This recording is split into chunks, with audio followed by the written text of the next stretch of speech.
The reason your videos aren't getting views isn't because your content is bad or because you're a terrible YouTuber.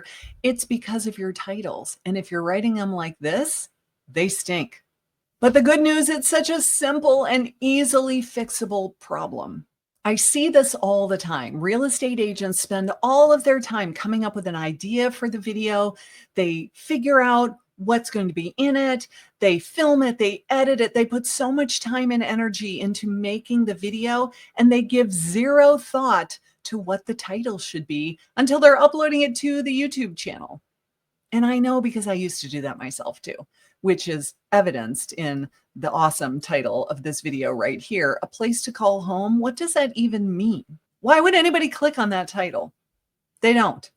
So if your video is amazing, you're cutting yourself off at the knees before you even start because you're writing your titles the wrong way. And it's not just costing you views, it's costing you leads and clients and closings and commission checks. This one change in how you write your titles could be the difference between getting 0 views or 5 views on a video and getting hundreds or thousands of views and a bunch of those people reaching out to you.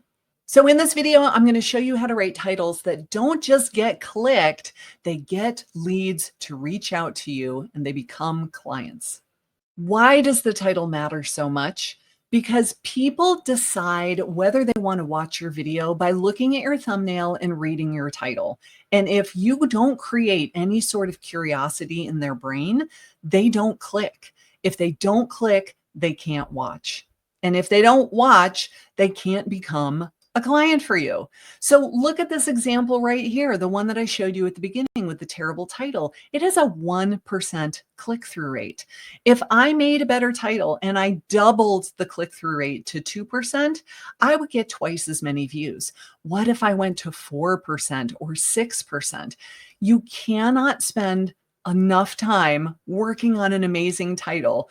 Don't make it an afterthought. Give it some thought before you even film the video is my best recommendation.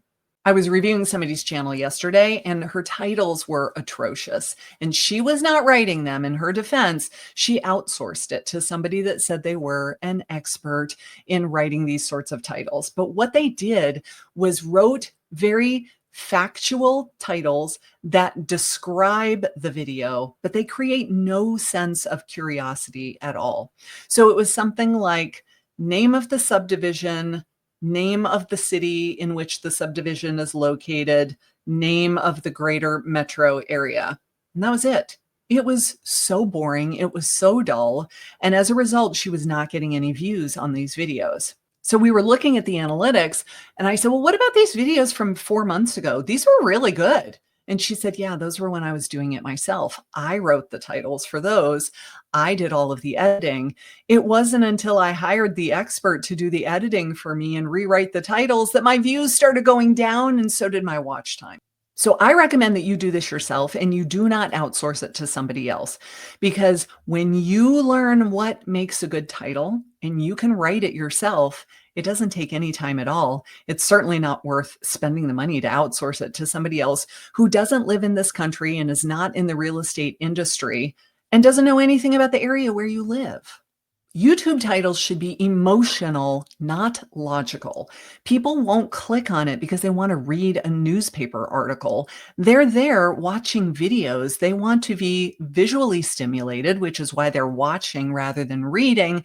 But they're also going to click on these titles because it causes them to feel something. YouTube is emotional. It's not logical. Why do you think all of those videos that say the Florida housing market is crashing, why did they get hundreds of thousands of views? It's not because it was a newspaper headline type title. It's because it caused them to feel something. They felt worry. They felt panic.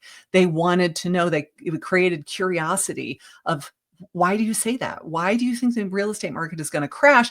Oh my gosh, should I not sell my house now? Or should I sell it now before it goes down further? Should I wait to buy until we're at the bottom of the market?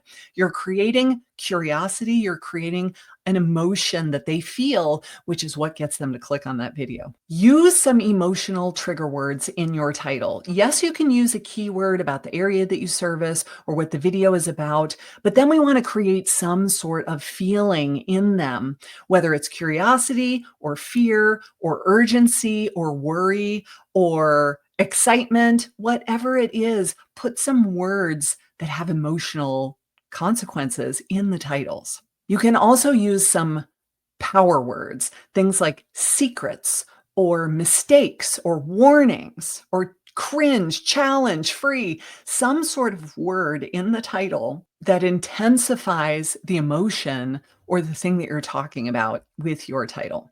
Now, another thing to look at is where are your views coming from? Are most of the people watching on their flat screen TV or are they watching on their mobile device? You want to go, if you see that, let's say 75% of your audience watches on their cell phone. I want you to go to the YouTube app on their cell phone and see how much of the title you are able to see. What I do is I copy it. I go over to ChatGPT and I say, how many characters is this? And now I know this is the longest my title can be before it's going to get cut off. Try to make them shorter than that so I can see the entire title without getting the ... and then I got to click to expand it to see more. Now, I said this earlier, but write your title before you film. If you come up with an idea, what will my video be about? And then you brainstorm all of these titles, and maybe you narrow it down to your top 3 and you ask some friends, which one of these is most exciting to you? Which one would you click on? And you determine, okay, this is the winner. This is the title that I'm going to go with. Now you can write your entire video script based on the title. You know some things that you're going to need to include in that video in order to make sure that you are delivering on what the title was. We don't want clickbait. We don't want to trick people. We don't want to get them to come watch and then we never tell them what we were actually going to tell them with the title. They're going to feel like they were tricked and they won't come back again. So make sure that you come up with your title for the video long before you ever hit record. Most of us small YouTubers don't fail because the content stinks. They fail because their titles and their thumbnails don't get the click. So if you're struggling with thumbnails, I recently did a video with my thumbnail designer where we showed you how you can make a really great looking thumbnail in Canva. So if you struggle with thumbnails, you should watch this one next.